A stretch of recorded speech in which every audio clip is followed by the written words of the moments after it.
can we talk a little bit about your own culture, like your own Chinese culture? That's a pivot. That's a pivot.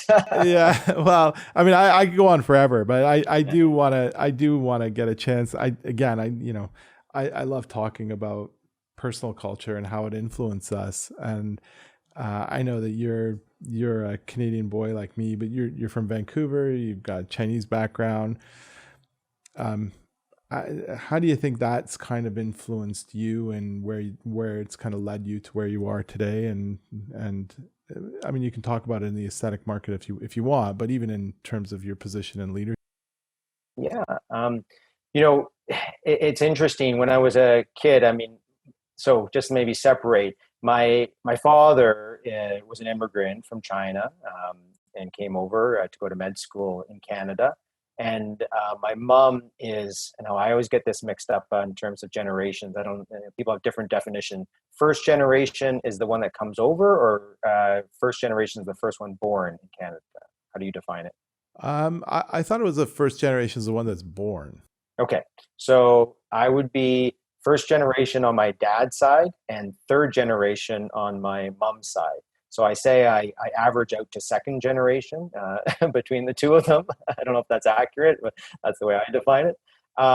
And Yeah, so my mom, doesn't speak Chinese, is not very familiar with the Chinese culture. It wasn't spoken at home for her, etc. So didn't speak it at home. And my father speaks Chinese and came over from China.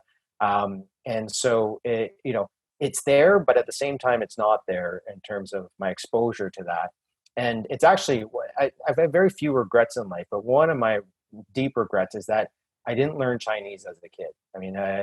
When I was growing up, I was going to French immersion school since preschool all the way to high school.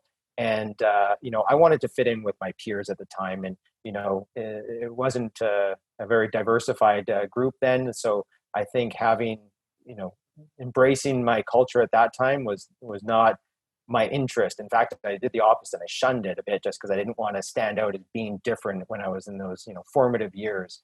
That being said, I think, definitely had an influence on me when I look at my dad's approach and, the way he came over, and his work ethic. I definitely think that instilled in me as well, watching that at home, despite shunning it publicly initially, and now trying to learn more about it and be curious about that. And I think even me coming to terms with accepting my own culture, and embracing it and celebrating that has been something educational about accepting diversity. We don't have to conform, because that's the way I used to think when I was young. We don't all have to be the same. In fact, I think that's actually not a good thing. I think we actually need to embrace, whether it be diversity culture wise or diversity thinking wise. I think that makes stronger teams. I think that makes more interesting friends. I think that makes more interesting conversations. So embracing diversity is definitely something that I think, again, not just culturally, but from many different aspects, is something that I take away from my own experience coming to terms with that. Because again, I wasn't always that way initially, because I didn't want to stand out. So I think that really helped me as a leader as well, because it opened up my eyes to that my initial thinking was incorrect.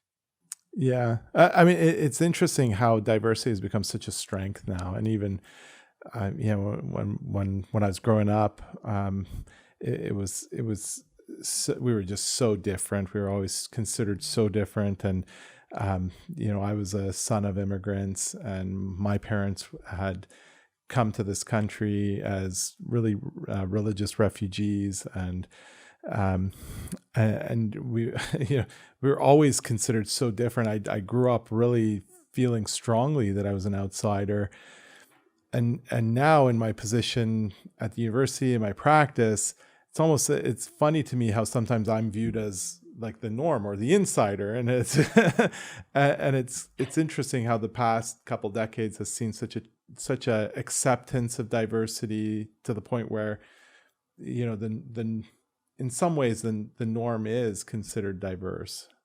Yeah, and I don't think we're fully there yet. I think there's definitely opportunity to continue that path, but we've come so far, and that is great to see. I totally agree. And I look at different companies, especially over the past year, as you're well aware, in terms of what's happened around the world, that it's even heightened, even more recently, right? And great to see that companies are putting this as actually, even in this day and age where we think it's the norm, putting even more emphasis on ensuring that there's that diversity and inclusion, which is great to see. Do you guys do that in Allergan?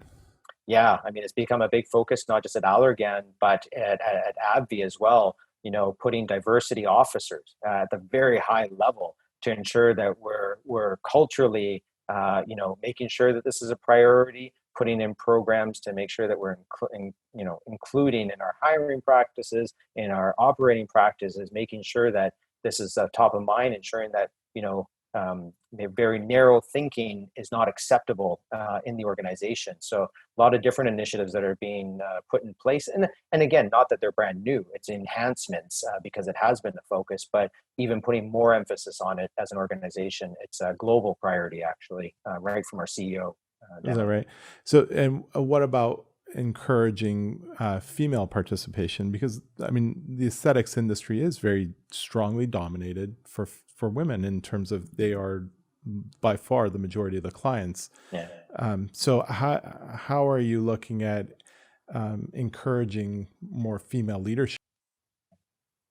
Yeah, I mean, in fact, from our employee base in Allergan Canada, or Allergan Aesthetics Canada, a majority are female. So it's actually maybe disproportionate on that side towards the female side, maybe because of the space, like you're saying. So I think we've got a well-diversified team from a male-female ratio. In fact, it's a disproportionate to the female side.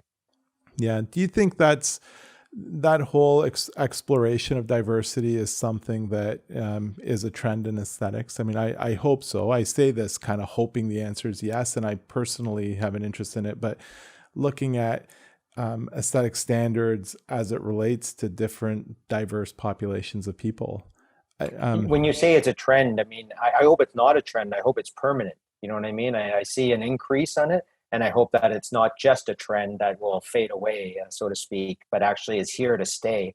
And I have seen an increase, and even quite honestly, in our own organization, seeing increased diversity in our models and our advertising. And I think that only strengthen us.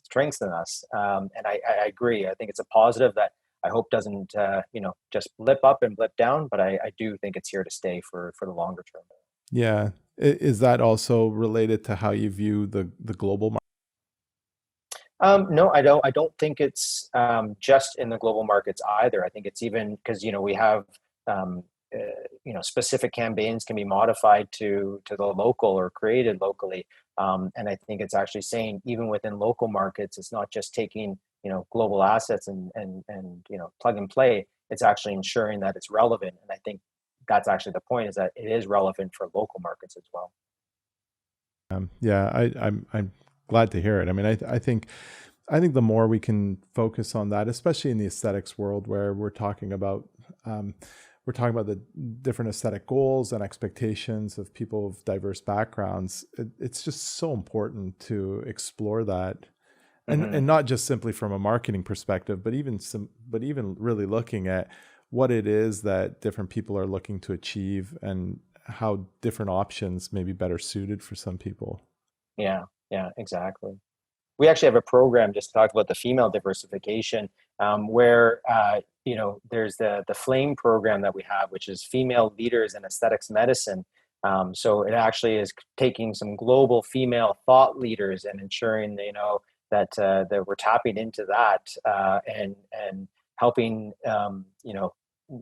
tap into their expertise, but giving them platforms as well where they can be thought leaders around the world, which they are. We're just leveraging that from the female perspective, that giving that stronger voice and hopefully amplifying that because to your point about them the female being disproportionate, I don't want to say disproportionate, but heavily present obviously in this space, being important that they have that voice as well.